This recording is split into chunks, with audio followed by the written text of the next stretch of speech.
Assalamualaikum warahmatullahi wabarakatuh. Hai semuanya, perkenalkan nama saya Misbaudin Rizulwaton, NPM 0211230061. Saya mahasiswa Prodi Manajemen Fakultas Ekonomi dan Bisnis Universitas Pakuan.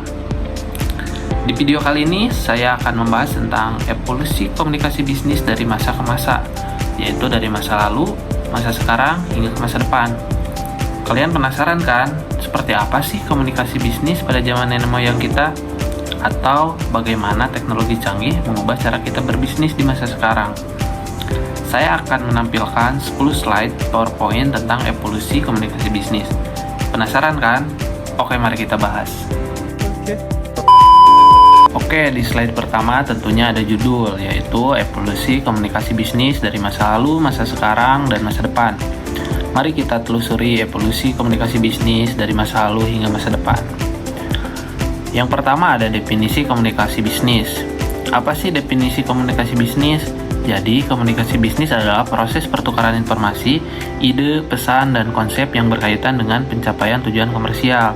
Untuk fungsi utamanya yaitu komunikasi bisnis tidak hanya sekedar menyampaikan informasi, tetapi juga berperan krusial dalam mencapai tujuan bisnis secara keseluruhan.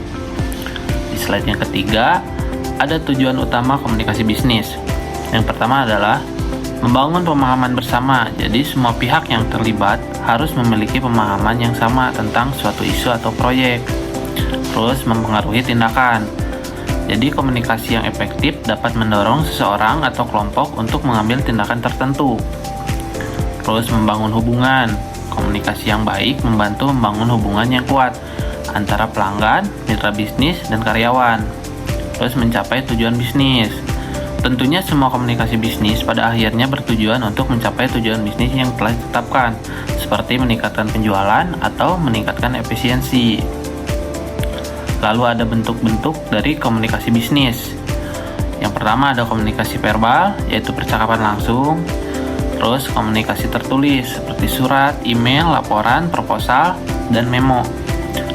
Dan komunikasi nonverbal, seperti bahasa tubuh, ekspresi wajah, dan intonasi suara. Di slide keempat ini ada komunikasi bisnis di masa lalu. Ada apa aja sih?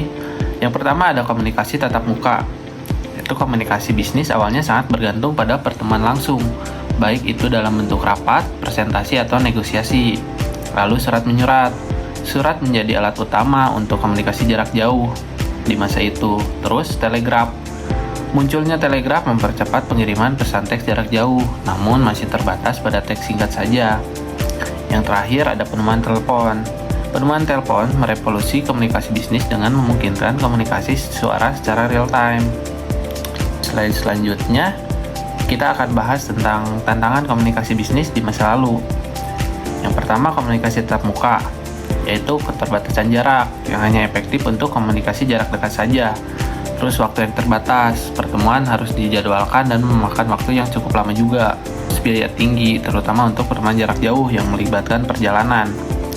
Terus untuk surat menyurat, memakan waktu yang lama karena proses pengiriman dan penerimaan surat bisa memakan waktu berhari-hari bahkan berminggu-minggu. Terus kemungkinan kerusakan surat juga, dan biaya relatif lebih tinggi karena biaya perangko dan jasa pengiriman bisa menjadi beban pada saat itu.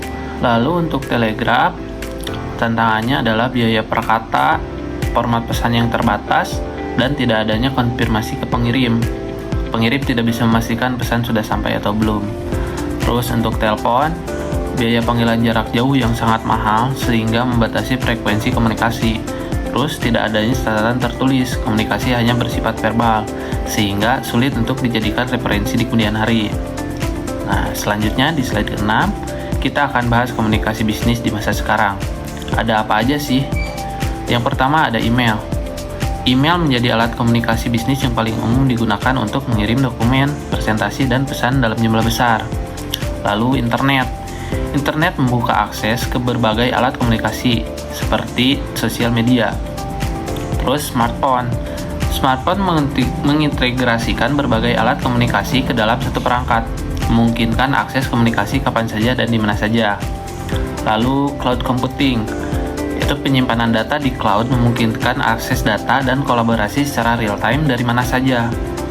Terus AI dan automatisasi, Kecerdasan buatan dan otomatisasi mulai digunakan untuk tugas-tugas komunikasi seperti customer service, chatbot, dan analisis sentimen.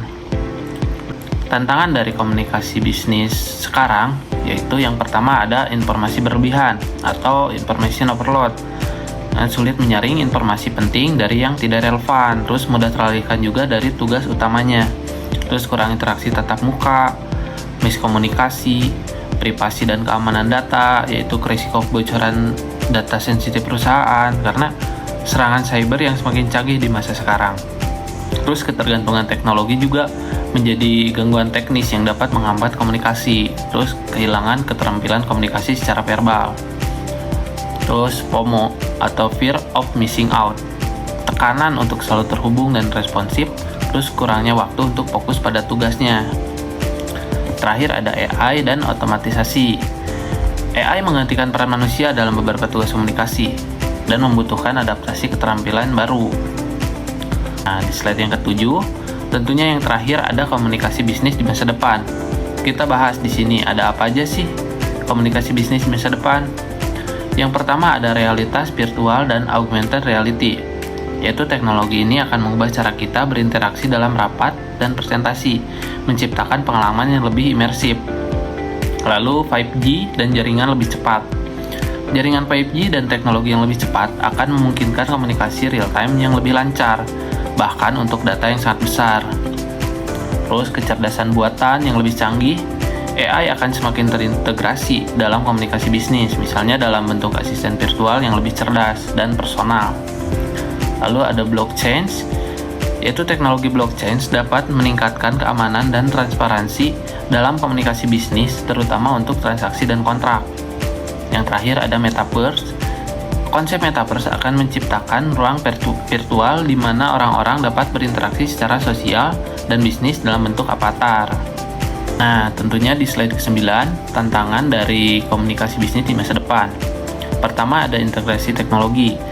Menggabungkan berbagai teknologi baru seperti VR, AR, dan AI, blockchain, dan metaverse ke dalam sistem komunikasi bisnis yang sudah ada akan menjadi tantangan sangat besar. Terus keamanan data juga. Semakin banyak data yang terhubung dan dibagikan, maka risiko pelanggaran data juga semakin besar. Terus keterampilan karyawan. Karyawan perlu terus belajar dan mengembangkan keterampilan baru untuk memanfaatkan teknologi-teknologi ini secara maksimal. Terus etika penggunaan teknologi. Pertanyaan-pertanyaan etis seputar penggunaan AI seperti bias algoritma dan privasi data akan semakin relevan. Kesimpulannya, evolusi komunikasi bisnis terus berlangsung dengan pesat. Teknologi baru terus muncul dan mengubah cara kita berinteraksi dan berbisnis. Untuk tetap relevan, bisnis perlu beradaptasi dan memanfaatkan teknologi terbaru secara efektif. Oke, sekian video presentasi dari saya. Mudah-mudahan materi yang saya paparkan tadi bermanfaat untuk teman-teman semua. Saya ucapkan terima kasih kepada teman-teman semua yang sudah menyaksikan video saya, dan juga saya berterima kasih kepada Ibu Yeti Husnu selaku dosen pengampu komunikasi bisnis dan negosiasi. Sekian presentasi dari saya, mohon maaf bila banyak kekurangannya. Wassalamualaikum warahmatullahi wabarakatuh.